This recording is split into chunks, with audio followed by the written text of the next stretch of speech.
All right, here we are. Relational AI fireside chat. This one's going to be quick, even though I could go an hour plus with Jay. We've got Jay Yu, who is the Relational AI VP of Applied Research and Graph. And you are part of a presentation at the Knowledge Graph Conference on May 5th in my home, and will always be home, NYC, New York City. So real quick, before we get into anything else, Jay, you and I love knowledge graphs. So I say knowledge graph. What do you think about, and how do you explain it to those that are, deeply involved, like those that'll be at the conference, and those that are maybe a little bit new to the knowledge graph party? How would you explain what is a knowledge graph? Yeah. Alec, first of all, it's always a pleasure to be on your show. I think, the kind of dialogue we have, I always enjoy. We can go any depth and length. You and I can spend hours out just talking, It's right? true. It's So very true. thank you so much for providing this platform. So absolutely, I'm really excited to attend KGC, the Knowledge Graph Conference, right, 2025.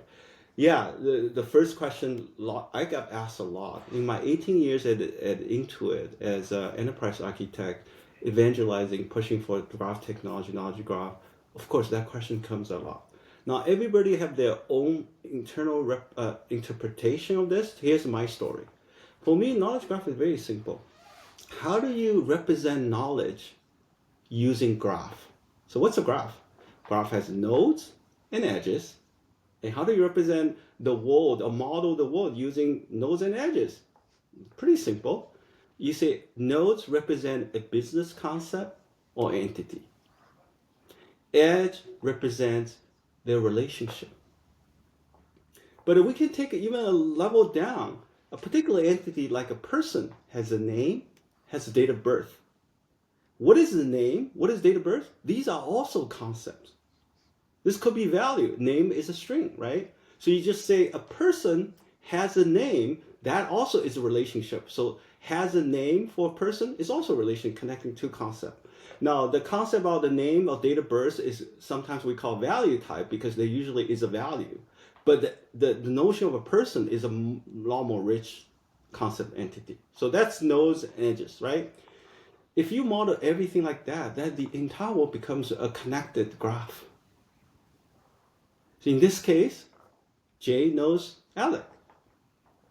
Jay is a person, Alex is a person. Then we know Jay has a name, Alex has a name, date of birth, right? But the other thing that's not so obvious, so now we're just talking about the structural representation of knowledge in terms of nodes and edges. But knowledge graph is not there, not entirely. In my view, knowledge graph also have to include rules. So what are some of the examples of rules? You say, hey, I have date of birth. But there's another concept called age. Age is actually a derived concept. The value of age based on your date of birth plus today's date, right?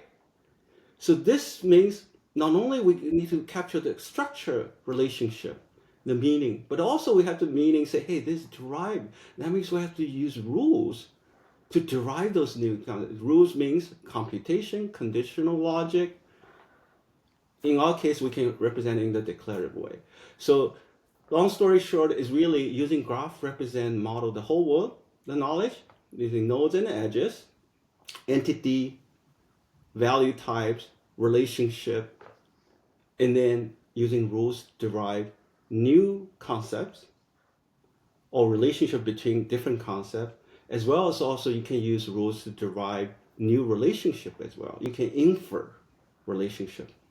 So that's what I see as knowledge graph. Now, one last thing I want to point out, why I spent more than 20 years, I'm so fascinated about knowledge graph. Because I believe that's the bridge between symbolic AI and neural AI.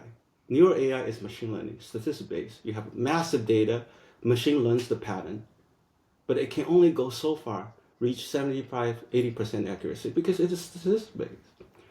Rules-based symbolic AI is very precise, but it's so rigid. Knowledge graph can unify those two.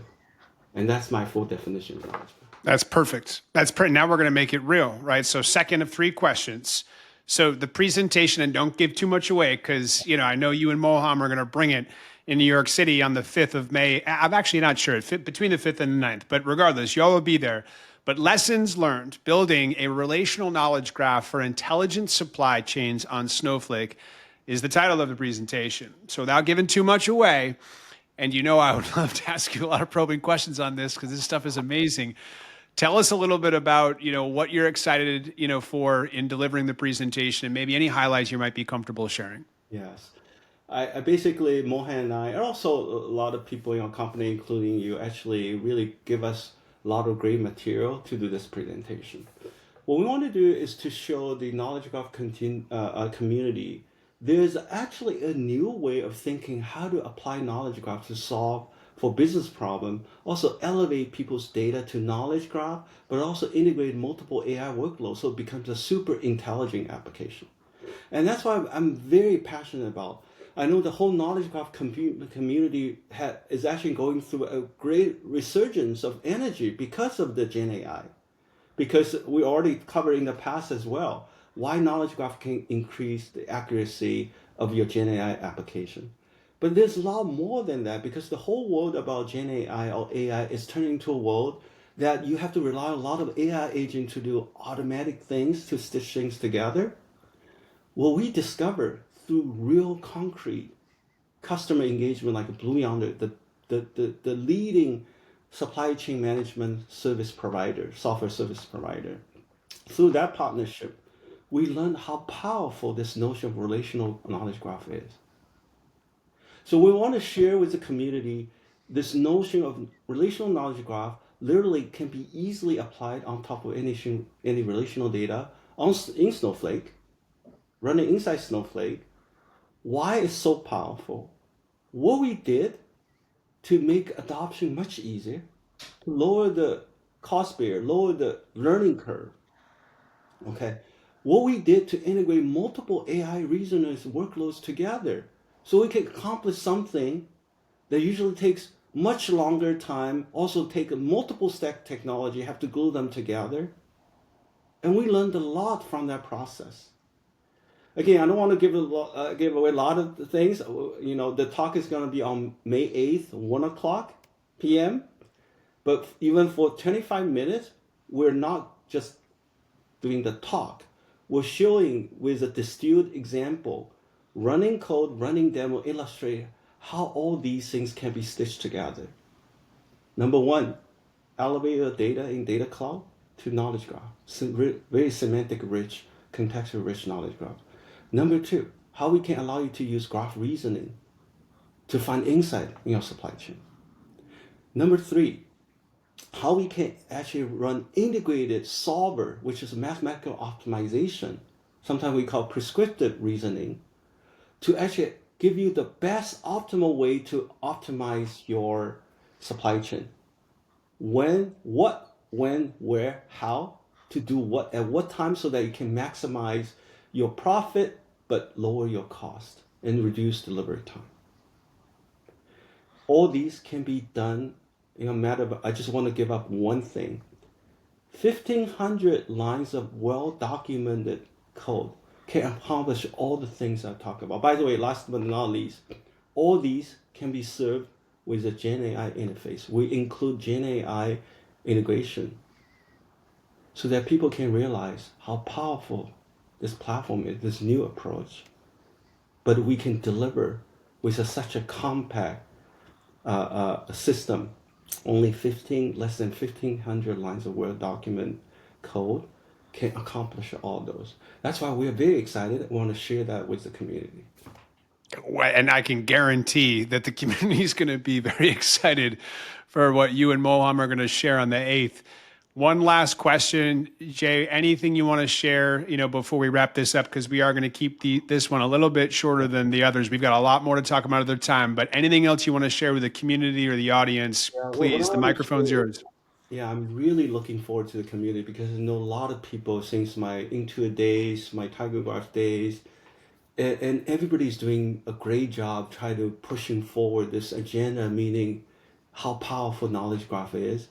I think everybody has different approaches, have success, have lessons, also failures as well. That's part of the game. But I'm looking forward to actually work with the community. We learn from each other. We be open-minded. we jointly figure out a practical way to elevate the whole community so that becomes a centerpiece as enterprise AI strategy. And that's what I'm looking forward to. That's it. You heard it here first. I can't wait to revisit this conversation after the 8th when you get back and enjoy it. And thanks again for taking the time, Jay. As always, appreciate it. Thank you. We'll see ya. See you.